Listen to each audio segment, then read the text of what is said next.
नमस्कार साथियों, स्वागत है आप सभी का आपके अपने YouTube channel study with sir 2950 पर। तो दोस्तों, फिलहाल अभी जो हमारा रिवीजन सीरीज चल रहा है, उस रिवीजन सीरीज में आज जो सेंटेंसेस मैं आपके साथ में डिस्कस करने जा रहा हूं वो सेंटेंसेस हैं particularly conversion of sentences into present perfect. मतलब हमारे वो सभी वाक्य जिन्हें हमें प्रेजेंट परफेक्ट में कन्वर्ट करना है। अब प्रेजेंट परफेक्ट का मतलब क्या होता है? जब कभी भी हम वर्तमान काल में ऐसे किसी वाक्य के बारे में बोलते हैं जो हम कर चुके होते हैं। फॉर एग्जाम्पल, मैं गाना गा चुका हूं, मैं खाना खा चुका हूं, मैं क्रिकेट खेल चुका हूं। तो ये सारे सेंटेंसेस जो हैं इन्हें शामिल किया जाता है प्रेजेंट परफेक्ट टेंस के अंदर।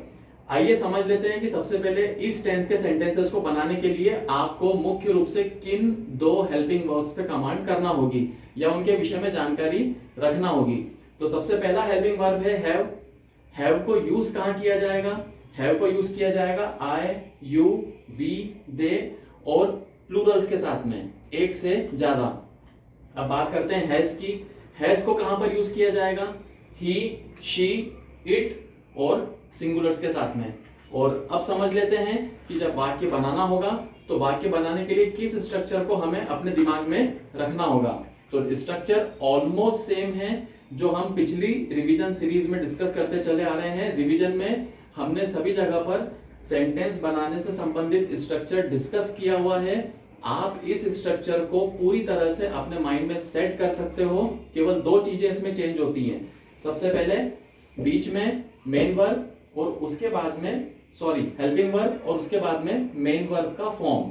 तो जहां पर हम बात करते हैं हमारे हेल्पिंग वर्ब के रूप में हैज या हैव, दोनों में से किसी एक को चॉइस करना होगा। ये चॉइस डिपेंड करती है सब्जेक्ट पे। और इसके बाद बात करते हैं मेन वर्ब का थर्ड फॉर्म। इस पे जरूर आपको कमांड करना होगी। तो मेन वर्ब का थर्ड फॉर्म से मेरा मतलब है सभी क्रियाओं के तीसरे फॉर्म से। आइए एग्जांपल के तौर पर समझते हैं। सबसे पहला सेंटेंस हिंदी में यदि हम लेते हैं कि हम बस स्टॉप पर पहुंच चुके हैं, तो हमारा सब्जेक्ट है हम के लिए इंग्लिश में बोला जाता है वी। और जैसा कि मैं यहाँ पर आपको बता चुका हूं कि वी जो है वो यूज होता है हैव के साथ में, या हैव का यूज वी के साथ में होता है। तो वी हैव पहुंचने के लिए शब्द होता है इंग्लिश में रीच, और रीच का सेकंड और थर्ड फॉर्म दोनों होते हैं ईडी वाले, रीच्ड। तो we have reached at bus stop. मतलब स्टार्टिंग पार्ट जो है वो सब्जेक्ट है, सबसे लास्ट वाला पार्ट जो है वो ऑब्जेक्ट है। आपकी कमांड होना चाहिए हैज और हैव पर और मेन वर्ब की थर्ड फॉर्म पे। तो इस टेंस के सेंटेंसेस बनाना काफी आसान होता है। अगला वाक्य हमारे लिए, आप एक प्रोजेक्ट लिख चुके हैं। आपने प्रोजेक्ट लिख लिया है। You have written. अब जो लिखने के लिए शब्द यूज होता है वो होता है राइट। राइट का सेकंड फॉर्म होता है रोट और थर्ड फॉर्म होता है रिटन। तो you have written a project. तीसरा सेंटेंस, वह खाना पका चुकी है। She has cooked food. यहां पर मुझे फिर वापस से पुनः आपको समझाने की कोई विशेष आवश्यकता नहीं है। हैज शी के साथ यूज किया जाता है। कुक का तीसरा फॉर्म होता है कुक्ड। अब बात करते हैं चौथे सेंटेंस की या चौथे एग्जांपल की। मोहन अपना पार्सल ले चुका है। Mohan has taken parcel. Mohan ने पार्सल ले लिया है। इसके बाद बात करते हैं हमारे फिफ्थ एग्जांपल की।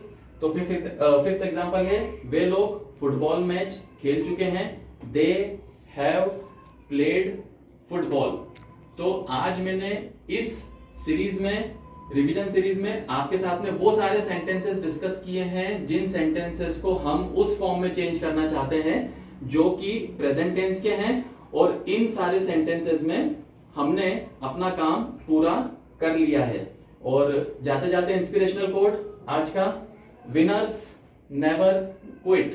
जो विजेता होते हैं वो कुछ समय के लिए हो सकता है कि पिछड़ जाएं, कुछ समय के लिए हो सकता है कि उनका परफॉर्मेंस डाउन हो जाए, लेकिन वो कभी भी पीछे नहीं हटते, हार नहीं मानते हैं। स्टडी विद सर 2950 के साथ में बने रहिए, अपनी इंग्लिश बेहतर बनाइए। वीडियो पसंद आया हो तो इसे जरूर लाइक कीजिएगा, चैनल को सब्सक्राइब कीजिए। जय हिंद, जय भारत।